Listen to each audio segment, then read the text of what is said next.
سلام، به کانال اندیشکده سانی خوش اومدید. تو این ویدیو میخوام در مورد یکی از مخاطرات مهم هوش مصنوعی باهاتون صحبت کنم. اما باید بدونیم که هدف از ساخت هوش مصنوعی چیه. باید بدونیم همونطور که بشر از انواع ماشین برای تقویت حواس پنجگانه خودش استفاده میکنه، یعنی مثلا از عینک و دوربین و تلسکوپ برای تقویت قدرت بیناییش، از سمعک و میکروفون و هندزفری برای تقویت قدرت شنواییش و از انواع اسپیکرها برای تقویت قدرت بیانش استفاده میکنه، از هوش مصنوعی هم برای تقویت قدرت تفکر خودش میخواد استفاده کنه. از هوش مصنوعی برای تقویت قدرت پردازش داده میخواد استفاده کنه. در واقع هوش مصنوعی یک هوش محاسباتی قدرتمنده که خودش مجدد به تقویت سایر تکنولوژی ها کمک میکنه. مثلا تو آینده ما بادی شاپ ها رو داریم، جاهایی که انواع مختلف اعضای بدن ساخته میشه، تولید میشه و به فروش میرسه.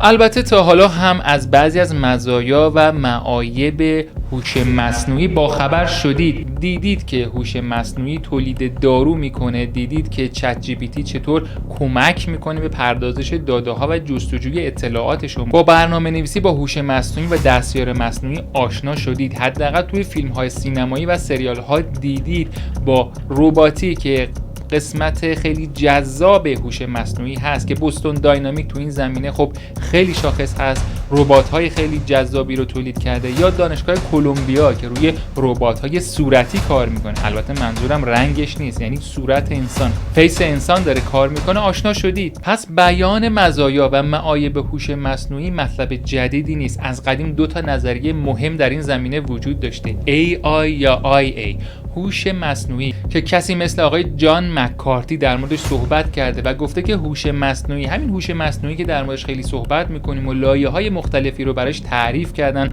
5 لایه، 7 لایه، 10 لایه براش تعریف کردن، وجود داره و ایشون اعتقاد داشته که هوش مصنوعی جایگزین هوش انسان میخواد بشه و در بین متفکرین جدیدشون امثال آقای ریکورزویل وجود داره که این جایگزینی رو پذیرفته که هوش مصنوعی جایگزین هوش بشر میخواد بشه.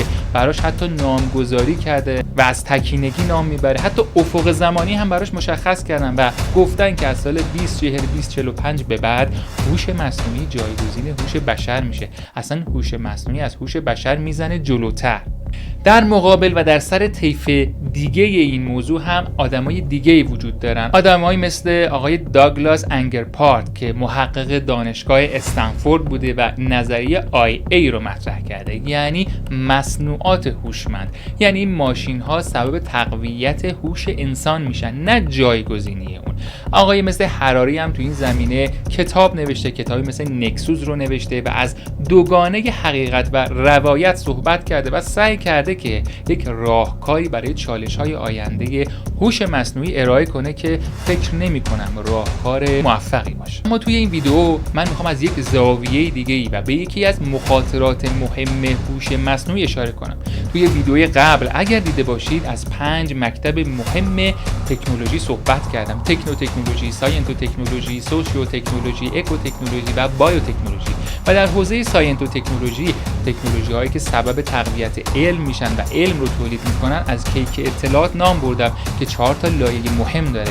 در واقع دیتا تبدیل به اینفورمیشن میشه، دیتاها قالب بندی میشن، میرسیم به اینوستیگیشن و از جزء به کل نتیجه‌ای رو میگیریم و در لایه آخر ما اینتلیجنس رو داریم، اون هوشمندی رو داریم که این هوشمندی رو حالا اومدن ساختگی یا اصطلاحاً مصنوعیش کردن و آرتفیشیال اینتلیجنس رو به وجود آوردن. حالا شما فرض کنید که این روند معکوس ادامه پیدا کنه که تا حدود خیلی زیادی این روند اتفاق افتاده، یعنی آرتفیشیال اینتلیجنس سبب آرتفیشیال اینوستیگیشن میشه، آرتفیشیال اینوستیگیشن آرتفیشیال اینفورمیشن رو رقم میزنه و دقیقاً مخاطره اصلی جایی هستش که دیتا، داده ها هم ساختگی و جعلی میشه و آرتفیشیال دیتا رقم میخوره.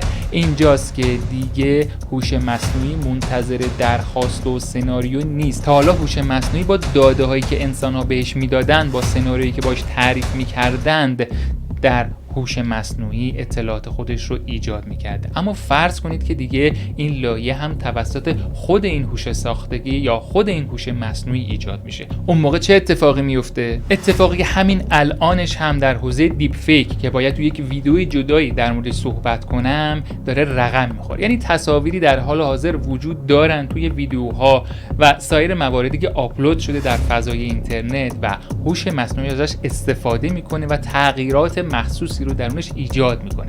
اما فرض کنید که همین تصاویر اولیه هم وجود نداشته باشه و همه رو از صفر تا صد خود هوش مصنوعی به منظور رسیدن به اهداف خودش برای سناریوهایی که خودش برای خودش تعریف میکنه ایجاد کنه. اون موقع چه اتفاقی میفته؟ همین الانش هم امثال پدر هوش مصنوعی که توی فضای رسانه‌ای ازش نام میبرن میگه که هرچند معتقدم که هوش مصنوعی تفکر میکنه، آندرستندینگ داره، اما من نمیدونم که توی این بلک باکسش چه اتفاقی داره میفته که اون نتایج رو به من میده. حالا شما فرض کنید که توی آینده تمام آنچه که تحت عنوان ساینس فیکشن یا علمی تخیلی میشناسید تبدیل بشه به ساینس فکت، در واقع توهم مصنوعی یا همون آرتفیشال ایلوژن رقم بخوره و در یک کلام این کیک اطلاعات یا هرم اطلاعات تبدیل بشه به هرم توهم مصنوعی. و این یکی از مهمترین مخاطراتی هستش که ما توی آینده با این ماشین باید دست و پنجه نرم کنیم و چالش اصلی بشر است. یعنی بشری که قرار بود از ابتدا به واسطه این دستگاه یا ماشین تفکر خودش رو تقویت کنه باعث توهمش بشه. بشری که تا همین الانش هم اعتراف کرده و گفته که در خیلی از حوزه هایی که اصطلاحاً تولید علم کرده، تولید ساینس کرده، به توهم رسیده. از توهم در فیزیک، از توهم در زمان که در کتاب موج سوم آقای تافلر در موردش کمی صحبت کردم و گفتم که عصر زمان دایره‌ای بود، عصر زمان خطی به وجود اومد و در حال حاضر در عصر زمان منعطف هستیم، در واقع زمان کش میاد. حالا اعتراف کردن و گفتن که در حوزه‌های دیگه‌ای مثل روانشناسی و غیره هم دچار توهم شدن.